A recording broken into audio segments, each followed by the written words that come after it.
विकास कुमार का। आज हम लोग बात करेंगे मार्केट मैकेनिज्म का। मार्केट मैकेनिज्म में हम लोग बात करेंगे कि मार्केट काम कैसे करता है। कोई और भी फैक्टर हैं क्या मार्केट में काम करने के? मार्केट में बेसिकली दो ही चीज का डिमांड बहुत अच्छे से रहता है।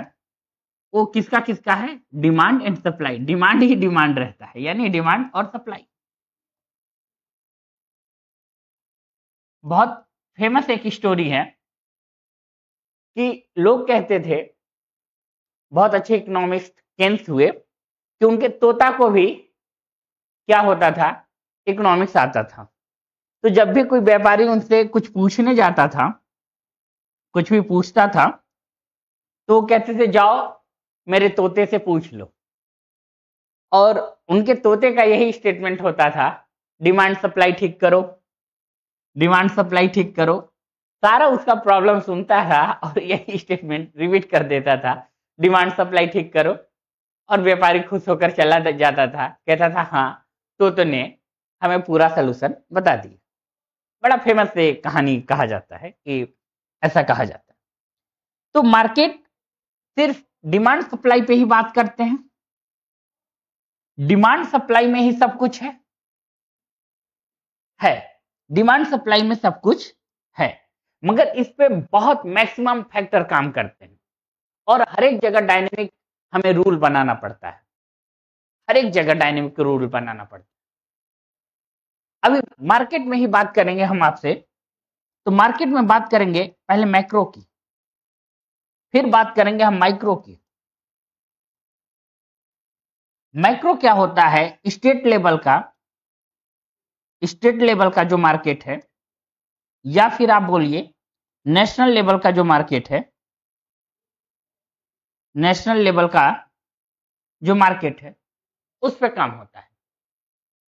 और माइक्रो की जब बात करते हैं तो ये क्या होता है? इंडिविजुअल लेवल पे काम करता है, इंडिविजुअल लेवल पे काम करता है। अब इसी चीज को बहुत अच्छे से समझे और समझने वाले पर्सन कौन थे? Henry Ford. हेनरी फोर्ड कौन थे? अमेरिका के बहुत अच्छे इंडस्ट्रियल थे। तो उनका स्टेटमेंट बहुत फेमस स्टेटमेंट है कि आप क्या करो, अगर मार्केट में आपको हमेशा सरवाइव करना है, मार्केट में आपको हमेशा सरवाइव करना है या कमाते रहना है, तो तीन फैक्टर पे आप काम करो। तीन फैक्टर पे आप काम करो। फर्स्ट फैक्टर ये था कि आपका जो कॉस्टिंग प्राइस हो सबसे लोएस्ट प्राइस हो, जो गुड्स का प्राइस हो। क्वालिटी सबसे हाई हो, जो क्वालिटी हो वो सबसे हाई हो। और आपके यहां जो वर्कर काम कर रहा है, जो वर्कर है काम कर रहा है, जो जॉब कर रहा है, उसका पेमेंट भी हाई हो। आपको मार्केट कभी नहीं रिमूव करेगी, आप मार्केट में हमेशा सरवाइव करोगे। ये उनका फेमस कोटेशन था। तो चलिए शुरुआत करते हैं अब हम लोग उनके फेमस कोटेशन से ही। कोटेशन यही था, there is the one rule of the industrialist that is the make the best quality of goods possible at the lowest cost of the possible, paying the highest wages of possible. उनका ये famous statement था। ये Henry Ford का statement था, बहुत अच्छे industrial हुए हैं, अमेरिका के थे। तो चलिए देखिए मार्केट मैकेनिज्म कैसे काम करता है। Economics is the study of the production, distribution, consumption can be divided to broad level. पहला क्या है आपका? Micro economics, macro economics and micro economics. Macro economics में हम लोग नेशनल की बात करते हैं, इंटरनेशनल मार्केट की भी बात करते हैं, स्टेट लेवल, वास्ट लेवल की इकोनॉमिक्स की मार्केट की बात करते हैं, और मैक्रो में इंडिविजुअल लेवल में की बात करते हैं हम लोग, इंडिविजुअल लेवल की बात करते हैं। यही दो में हम लोग डिवाइड करके रहते हैं। फिर देखिए इसी से क्या होता है, मैक्रो इकोनॉमिक्स से डील विथ एग्रीगेट, एग्रीगेट यानी total economics quantity such a national output and national income. National का क्या आउटपुट है, नेशनल का आउटपुट क्या है, आउटपुट, और इनका इनकम क्या है, नेशनल का, नेशनल का इनकम क्या है, इस पे भी हम लोग बात करते हैं किसमें, माइक्रो में, माइक्रो इकोनॉमिक्स में, ये हम लोग इस पे बात करते हैं।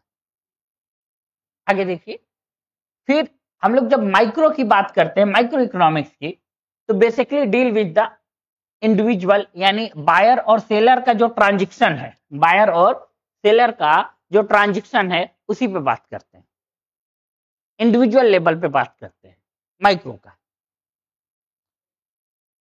इसके ढेर सारे फैक्टर होते हैं और मार्केट, पहले मार्केट देख लीजिए। मार्केट क्या है, मार्केट में सबसे इंपॉर्टेंट ये होता है, market mechanism used to describe the manner which is the consumer and producer determine the price goods and services, goods and services.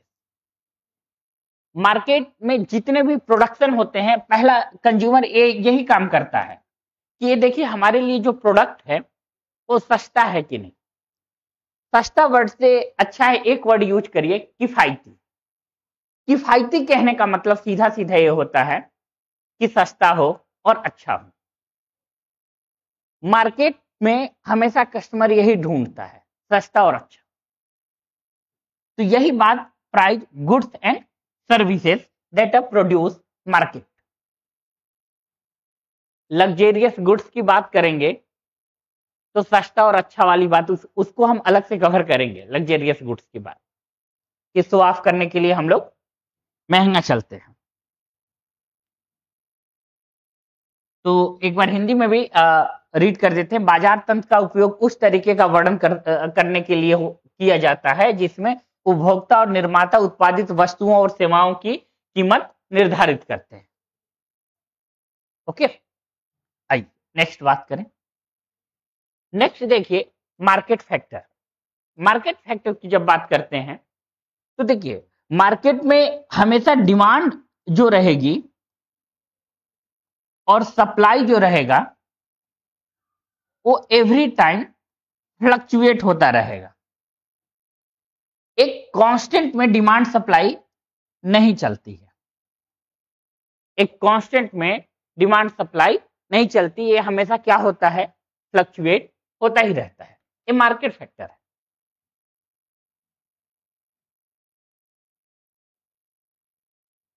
अब देखिए गुड्स मार्केट यानी वस्तुओं का बाजार, यहाँ पे सीधा सा market for the output production, firm is the seller, both the household and firm are the buyer, firm buy the capital goods and year. तो यही सीधा सीधा है कि वस्तु का हमारा बाजार होता है और वस्तु जो कंज्यूमर को डिमांड, कंज्यूमर को चाहिए होता है, उसकी डिमांड होती है, उसकी हम लोग आपूर्ति करते हैं यानी सप्लाई देते हैं। बाकी एक फार्मूला आप लोग याद रखिएगा, इनकम माइनस एक्सपेंडिचर और कंजम्पशन इक्वल टू सेविंग। जो हमारा इनकम है और कंजम्पशन है दोनों से बच कर आएगा तो क्या होगा, हमारा सेविंग होगा या खर्चे।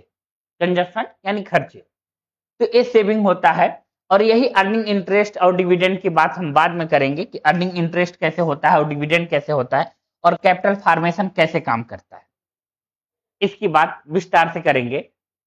अभी थोड़ा कर वगैरह बताना है। Expenditure is the spending money on the consumption और सर्टेन इन्वेस्टमेंट। कंजम्पशन होने के बाद हमारे पास जो भी रहता है उसको हम लोग सर्टेन क्या करते हैं, इन्वेस्ट करते हैं। व्यय से तात्पर्य है उपभोग या कुछ निवेश पर धन का व्यय है।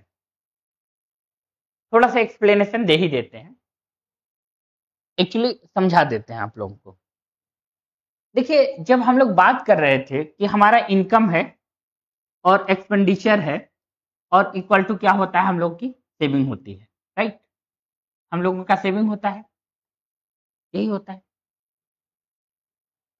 अब देखिए, एक वर्ड आपको बहुत अच्छे से समझना होगा, नंबर भी सर्टेन नहीं होते। सर बड़ा अजीब स्टेटमेंट बोल रहा है, ये नंबर यानी 10 है, 10 सर्टेन नहीं है। नहीं, सर्टेन नहीं है। हम प्रूव करके दिखाते हैं। सपोज करिए हम आपको 1000 रुपए दिए और आप आए और हमें क्या किए, 5 ईयर बाद, आफ्टर 5 ईयर, यही 1000 हमें दे दिए। क्या यहां की वैल्यू और यहां की वैल्यू दोनों आपस में इक्वल थी क्या? आप हमें जवाब दो। अगर इकोनॉमिक्स अच्छे से चल रही है उस कंट्री की, तो बिल्कुल कभी नहीं हो सकता कि वो इक्वल हो। अगर इक्वल है तो वहां की इकोनॉमिकल कंडीशन खराब है, यहां पे उनकी वैल्यू हाई होगी और यहां पे उनकी वैल्यू कुछ न कुछ माइनस हो ही जाएगी, डिक्लाइन कर ही जाएगी। ये आइडियल इकोनॉमिक्स का कंडीशन है।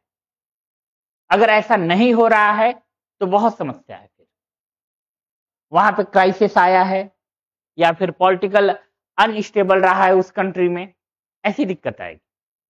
इसलिए हमेशा याद रखिएगा कि इसकी वैल्यू बढ़ना भी अच्छी ही बात है, नंबर को घटना अच्छी बात है, और वैल्यू को, सॉरी, नंबर कांस्टेंट रहेगा तो वैल्यू घट जा रही है, अच्छी बात है। ये सूचक है कि वहां पे इन्फ्लेशन हाई चल रहा है, वहां का जो इन्फ्लेशन है वो ठीक चल रहा है, और इन्फ्लेशन में भी 2 से 4% हमारे यहां चलना बहुत अच्छा माना जाता है। अभी हम दिखाएंगे, इसमें कर्व के थ्रू भी दिखाएंगे आपको कि इन्फ्लेशन को 2 से 4% होना क्यों अच्छा माना जाता है। आइए देखिए, अब आइए एक्सपेंडिचर में, एक है renew expenditure. This is a form of expenditure does not result in the creation of the capital assets. Capital assets का मतलब तो समझ रहे हैं आप लोग ना, असेट्स का मीनिंग तो क्लियर है कि जो भी आपके पास पूंजी है, जो काम कर रहे हैं, वो सारे असेट्स हैं।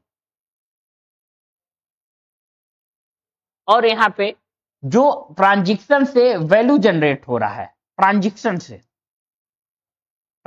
से वैल्यू जनरेट हो रहा है, वो हमारा क्या है, वैल्यू जनरेट हो रहा है या मनी जनरेट हो रहा है, जो आप कह लीजिए इस जगह, वो क्या है, हमारा रेन्यू है,